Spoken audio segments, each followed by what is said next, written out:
What's going on, y'all? Welcome back to my tie-in bench. I am the Disabled Fly Tiger, and today I have a pretty special fly for you. The only reason I know about this fly is because I have it in my shop, and I'm running low on both sizes, so I figured we'd go ahead and tie some up. This is the Klamath River Renegade. Very old school steelhead pattern. And not many people know about it. Like I said, online there's really nothing about materials or recipe. So I just studied the one that I have and did my best to recreate it. So both sizes I have are available in my shop. That's thetroutspot.com. I'll have a link in the bio. But I got my materials prepped, so I'm going to run you through on how to tie it. The hook is an Ahrex HR 412 size 6. Thread is 140 uni thread, or ultra thread, sorry. And I got my thread started already. You just want to leave a little bit of room here. I'll come back and probably wrap up a little more on there, but leave yourself some room. And we're going to work this all the way back down the bend of the hook. Alright, so the first material we're going to tie in is some flat diamond braid in silver.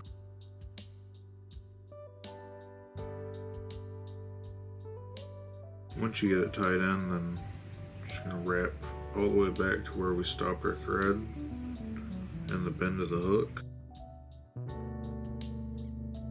Trying to keep it nice and smooth with the thread wraps. And I'm going to do my best to tie this as fast as I can so the video's not too long, but I'm also trying to make it look really good and perfect.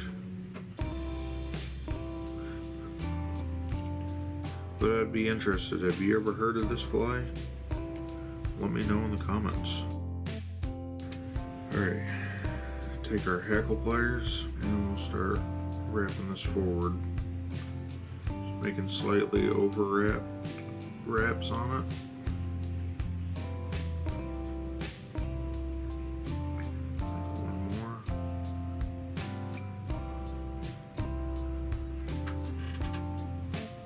Go ahead and get this tied off.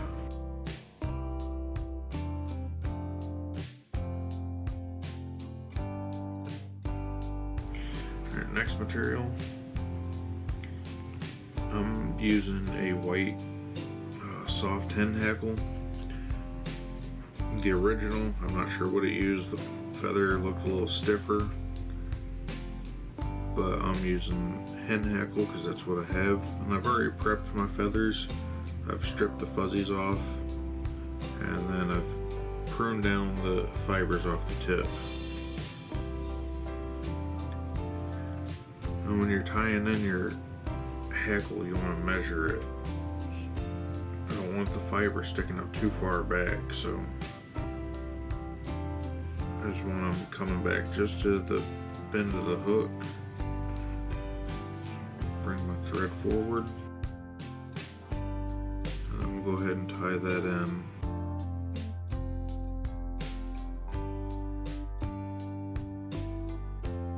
Now this part for me is pretty difficult. Just trying to keep the feathers laying how I want them, and without being able to really prune the feathers back. It makes it kind of difficult. Just take your time, and especially if you don't have hand function, just take your time and sweep them back the best you can. Alright, I think I messed up a little bit, so I just had to correct that. I think I went too far forward with the hackle, so I just retied it in a little further back.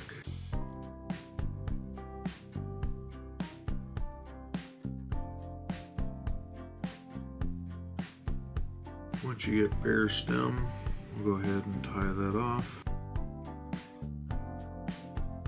Get our hackle pliers out of there.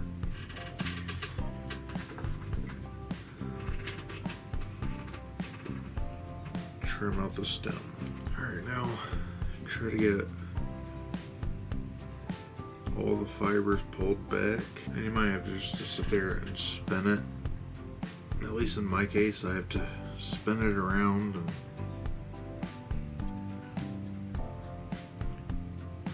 try not to trap too many fibers.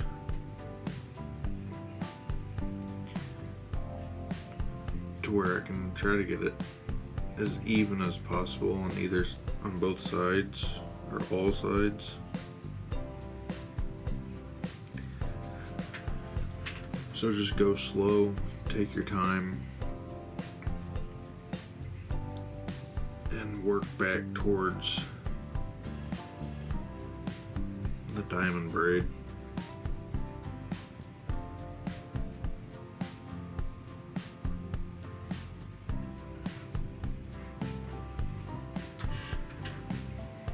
I think a few more wraps and we'll be there.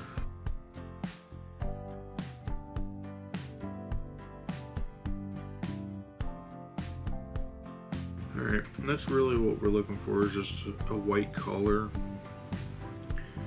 right at the back. I would have liked it to be standing up a little more, but I don't think I'm going to get it to be able to. I'll just go and smooth all this out and get it all tied down. Like I said, hen hackle is just one of them things that is difficult for me to use. You just got to do the best I can with it. Next, take some dubbing wax.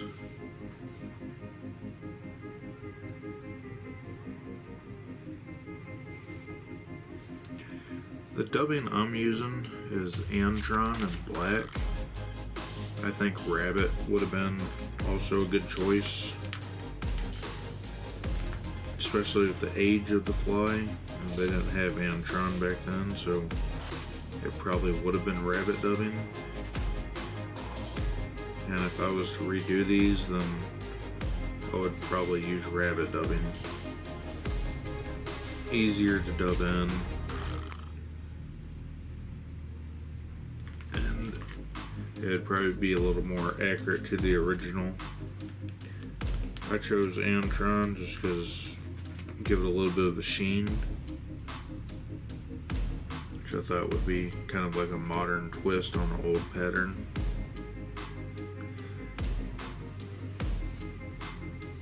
And we're just going to make us a nice little dubbing noodle here. And we'll start wrapping this. Start it right back by the hackle. And wrap it forward. You want to leave a little bit of room at the eye.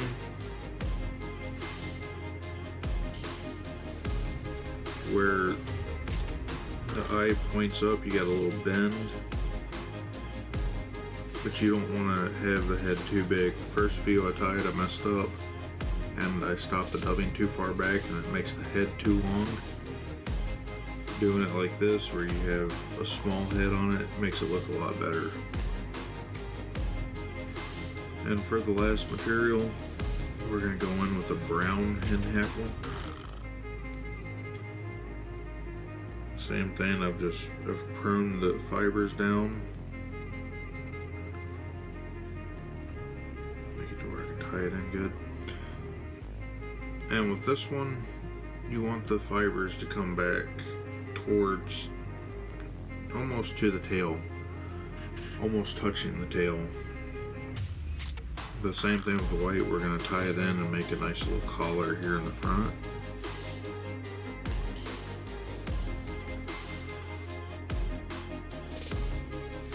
If you have any misbehaving fibers, then you can always come back and burn them out or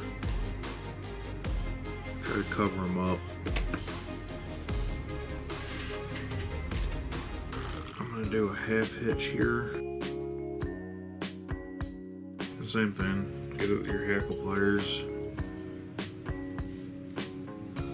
and start palmering it in. Same as the white, just do your best to get them to lay right.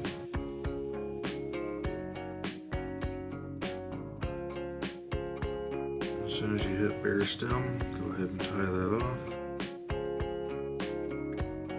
and get the stem out of there.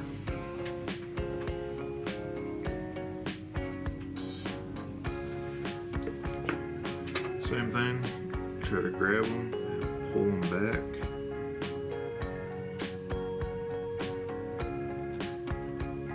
And do a wrap or two over them.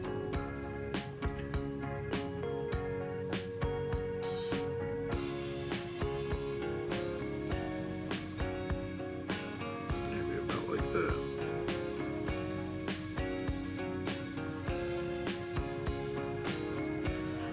Make sure it looks good.